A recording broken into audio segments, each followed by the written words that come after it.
하는 비중이 대단한 겁니다. 그때부터지. 그런데 이 수도 서울을 잡을 때 그냥 잡은 게 아니에요.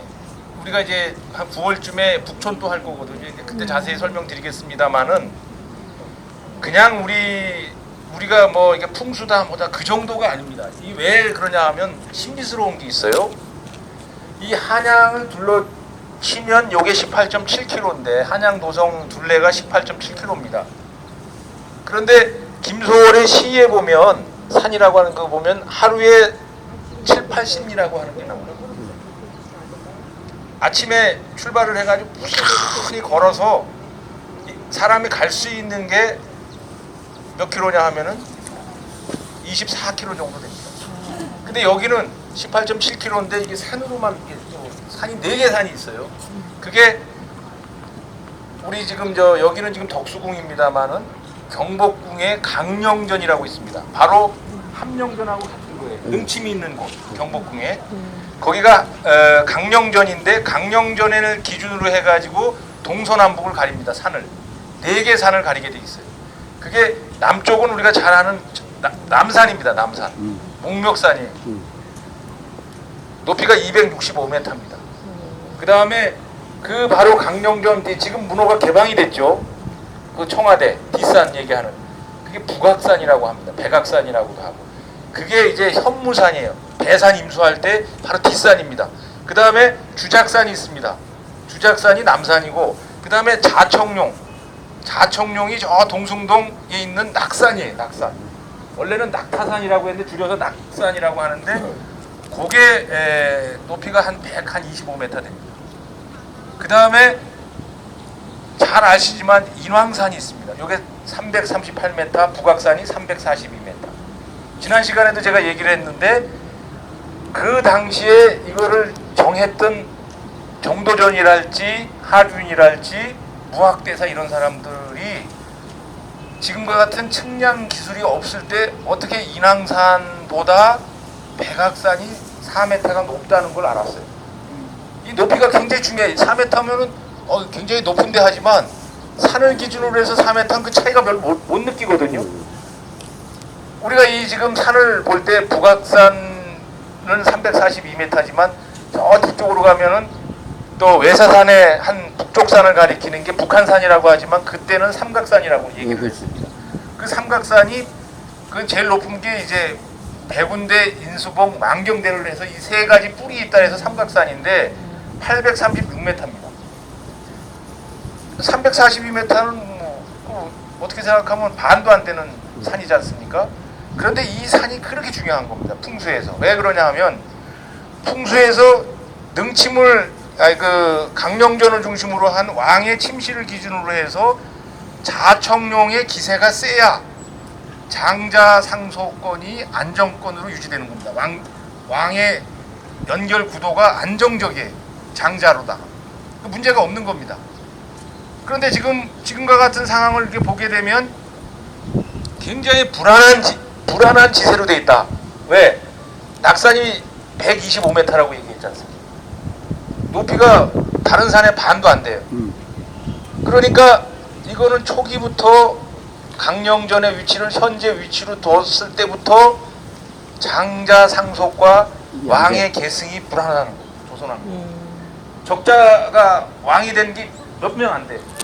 다 불안 속에서 왕들이 왕으로 등극을 했던 원인이다라고 풍수학자들이 얘기를 하는데 그러면 초기에 그러면 왜 지금과 같은 그 왕의 침실을 기준으로 해서 동서남북으로 해서 이 구도가 됐을까 경복궁에 그것은 바로 태종 이방원과 정도전의 밀착형이다.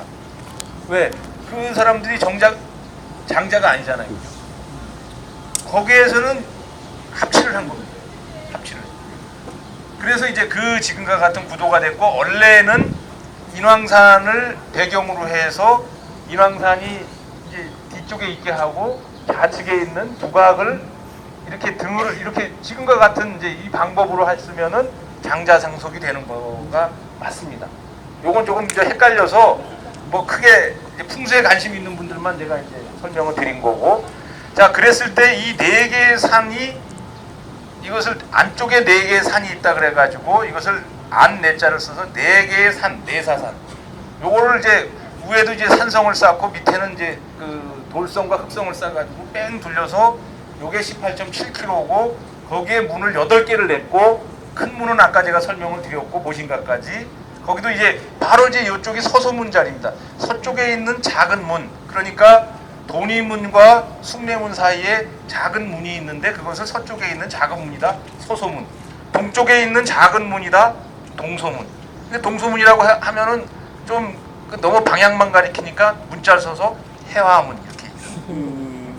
그러니까 이제 그런 걸로 그 다음에 저쪽 위쪽에도 또 북소문이 있어요. 그건 그냥 자하문 이런 식으로 이렇게 만든 것이죠. 자, 그렇게 해서 전체적으로 약 평수가 한 700만 평 정도가 되는데 여의도 면적이 약 80만 평이니까 여의도의 한 10배 정도 되는 게 이 사대문 안에 있는 겁니다. 지금. 이것을 쪼개가지고 동서남북에 그 부를 5개를 만들고 가운데 중부를 만든 겁니다. 그래서 여기는 지금 어디냐 하면 동서남북 중에 어디쯤이겠어요? 이쪽. 서쪽이에요. 그래서 여기를 이제 서부, 중부, 서부, 남부 할 때 이게 서부입니다. 근데 이 한 부에는 10개의 방이 있었어요. 그래서 그 당시 초기에는 한성이 52개 방으로 돼 있었습니다. 그러니까 여기는 그러면 어디냐 하면 여기가 서부의 항하방이었어요. 항하방. 그러니까 나중에 이제 이 능이 막 이제 옮겨가고 하면서 사람들이 입에서 거기가 정릉이 있던 턴대 해가지고 나중에 여기가 이제 정릉이 된 거고 또 하나는 저 임진왜란이 이제 끝나고 나서 임진왜란 직전에 동서 이를테면 당파 싸움이 이제 시작이 된 데가 바로 이쪽 지역입니다. 여기는 서인들이 살았어요. 그다음에 동인들은 저 냉면 잘하는 지금 건천동 그쪽 오장동 이쪽에 동인들이 살았어요. 이순신 장군도 거기서 태어났고 또 뭐 다양한 동인들이 다 이제 그쪽에 형성을 하고 있었고 그것은 이제 이조정랑이라고 하는 자리를 서로 차지하기 위해서 동쪽 편을 드느냐 서쪽 편을 드느냐 해가지고 동서의 갈등 구조가 바로 이조정랑 자리 하나를 차지하기 위해서 시작이 됐는데 주로 서인과 동인의 그 사는 주거지에 따라서 그때 서인과 동인으로 나눠졌다 초기에. 그래서 그게 아마 정확한 연대는 1575년경이고 임진왜란이 일어나기 약 20년 전에 이 당파 싸움이 시작이 된 곳이 바로 이쪽 지역이 되겠고 바로 지금 저쪽에 보시면 지금 대한항공 그려져 있는 저쪽 부분이 지금 인하문 쪽이 있었던 데고 그 다음에 그 안쪽으로 지금 요게 지금 제가 가리키는 요 방향이 바로 퇴계 이황 선생이 1501년에 안동 퇴계에서 태어나셨지만은 토계리에서 태어나셨지만은 실질적으로 그분이 대사원을 한다든지 벼슬살이 할 때는 그 처가가 이쪽에 집이 있었어요. 그래서 여기서 생활을 하셨던 곳이고 지금 여기가 서울 특별시 제2별관이 될 겁니다. 지금 저 YDO 바로 옆에 있는 요 건축물이. 그런데 그 우스갯소리인데 그게 이제 정설로 나왔죠. 나중에 덕수궁 돌담길을 연인하고 같이 걷게 되면은 이별한다는 속설이 있습니다. 이제 지금의 7, 80대 되신 분들은 그걸 다 아시더라고. 근데 이제 그게 어디서 기원을 됐는가? 그 기원을 찾아보니까 지금 제가 가리키는 요 지금 YDO 옆에 있는 게 서울특별시 별관인데 저게 예전에 서울 가정법원이었습니다. 서울 가정법원은 뭘 하는 데입니까? 이혼을 하는 판결을 내리는 곳입니다. 판결을. 지금 요 가정법원이 저 양재동에가 있더라고. 가끔 저 지방 내려갈 때 버스를 타러 이제 양재역에 가면은 이혼 전문 변호사들이 쫙 있어요. 그게 왜 있겠습니까, 그분들이? 가정법원이 그 근처에 있는 겁니다. 양재동 여기 몇 번 출구로 나가면은 가정법원이 있어. 그러면은 여기서 이혼을 하기 위해서 와서 서로 만나야 되잖아요, 그죠? 덕수궁을 한 바퀴 돌 거 아니에요. 근데 그분들이 다시 재결합할 것보다는 헤어지는 게 많을 거 아니에요, 그죠? 그래서 이제 덕수궁 돌담길에서 만나면 헤어진다. 이게 이제 나온 일화가 되겠습니다. 이제 전체적으로 두 가지를 간단하게 얘기를 드리고 이제 시간 때문에 좀 다른 곳으로 좀 이동을 하려고 합니다. 우리가 교훈을 배워야 됩니다. 사실 그것 때문에 우리가 왔고 다 문인이기 때문에 갈 데가 많은데 여기를 왜 왔겠어요? 다 이유가 있는 겁니다. 멀리서 지금 강주서 왜 오셨겠어요? 이유가 있지 않습니까? 그것은 다른 게 아니라 역사적으로 우리가 역사는 과거와 현재의 끊임없는 대화라고 이제 카라고 하는 역사학자가 얘기를 했는데 바로 그겁니다. 임진왜란이 일어나가지고 우리가 나라가 약 7년 동안 이 전화에 휩쓸리면서 초토화가 됐습니다. 말도 못하는 그 피해를 입었고 상상할 수 없는 재물이 약탈당하고 그런 상황이 다시 재현된 겁니다. 다시 1900년대 초에 1910년 8월 29일 날 완전히 우리 주권이 다 일본 손아귀에 넘어가고 국권 상실이 돼버린 것이죠. 그리고 바로 여기는 그 마지막 황제였던 고종 황제가 아까 말씀드린 그 함령전에서 1919년 1월 21일 날 세상을 떠나신 겁니다. 그래서 이 대한문 앞이 3.1운동의 진원지가 된 거고, 왜? 여기는 시신이 지금 계신 곳이에요. 우리 백성들은 이 시신을 보면 물불을 안 가립니다. 목숨을 거는 겁니다. 그리고 실질적으로는 파고다 공원이 진원지가 되겠습니다만은 파고다 공원보다는, 왜냐하면 1919년 3월 1일 날 12시, 1시, 2시까지 많은 학생들이 한 2천여 명과 그 민중들이 파고다 공원 내에 몰려 있었어요. 근데 그 옆에 천도교 그 회관 옆에 이제 거기서 이제 음식들을 이제 시켜놓고도 제대로 겁이 나서 드시지도 못하고 그 공약 3장까지 낭독하고 다 그 앞에 있는 종로경찰서에 붙잡혀 가셨습니다. 그 잘 아시는 33인이 다 그랬다는 얘기죠. 그런데 이제 거기서 이분들이 나타나시지 않으니까 자체적으로 독립선언서를 읽고 나가자 한 겁니다. 나가자 해서 그분들이 어디로 왔겠어요? 나가서 바로 이쪽으로 오는 겁니다. 왜? 고종 황제께서 여기 계시니까 돌아가셨어요. 그때 그게 이제 눈덩이가 뭉쳐지듯이 그냥 무슨 뭐 짜고 한 것도 아니에요. 그냥 그래 뭐 5,000명, 4,000명 막 모이는 겁니다. 여기서 막 구름대처럼 하얀 옷 입은 분들 일제가 당황하죠. 그런데 이제 여기서 이제 쭉 올라가다 보면 이따가 이제 아마 이화학당은 못 들어갈 것 같아서 지금 말씀드리려고 합니다. 자리가 좋기 때문에 여기가 그 현장을 본 한 16살짜리 한 소녀가 있었습니다. 이화학당에는 유관순이 담 너머로 본 겁니다. 저기 뭔가 했더니 휙 하고서 독립선언서가 확 넘어갔어요. 담 너머로. 그거 읽었어요. 가슴이 뛰는 겁니다. 자, 우리가 1919년 3월 2일까지 1910년 나라를 뺏겼는데 1910년에서부터 19년까지 무단 통지가 있었습니다. 무단 통지는 뭐냐 하면 학교 선생들이 칼을 차고 근무를 했습니다. 무시무시했습니다. 그때는. 자, 그런 역경 속에서 그것을 받아 대한 독립 만세라고 하는 그런 문구를 받았던 그 일단의 그 소녀들이 학교를 박차고 나온 겁니다. 그래가지고 그때부터 약 220만 명이 3.1운동에 참여를 했습니다. 자, 지금 우리 국민이 약 5,300만 조금 넘습니다만은 그때 당시에 남북이 이제 지금으로 치면 이제 통일된 거나 마찬가지 3천만이 채 안 될 때입니다. 220만 명이라고 하면 약 10분의 1이 자기 목숨을 거는 겁니다. 아니 목숨을 거는 거예요. 유관순 그 열사도 아버님 어머님이 아우네 장터에서 독립운동하다 그 자리에서 다 돌아가셨어요. 그때 만세를 부르는 거는 자기 지금 여기 시위하는 거는 이건 아무것도 아니에요. 지금 시위와 1985년 전후좌우 시위가 다릅니다. 전두환 대통령 당시의 시위와 노태우 당시에는 달라요. 김영삼 대통령 당시 다릅니다. 전두환 대통령이나 박정희 대통령 당시 시위하는 것은 자기 목숨을 거는 일이에요. 바로 구속되는 겁니다. 그리고 죽을 수도 있어요. 그 전에 3.1운동은 죽을 확률이 더 높아요. 목숨을 건 겁니다. 자, 그런데 이게 성공이냐 실패냐라고 봤을 때 불행히도 실패를 했습니다. 다 일어나면 독립이 될 줄 알았는데 그게 안 된 겁니다.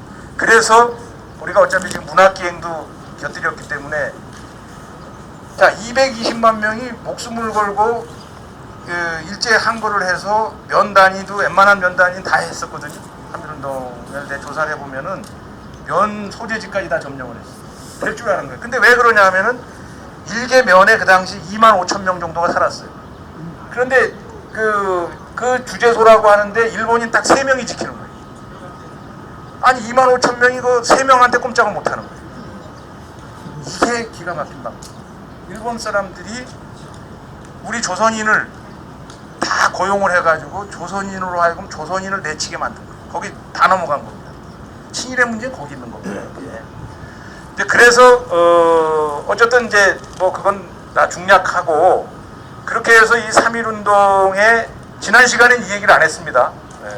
지난 시간에는 제가 이 얘기를 안 했는데 왜 이제 드리냐면은 보너스를 드리는 거예요.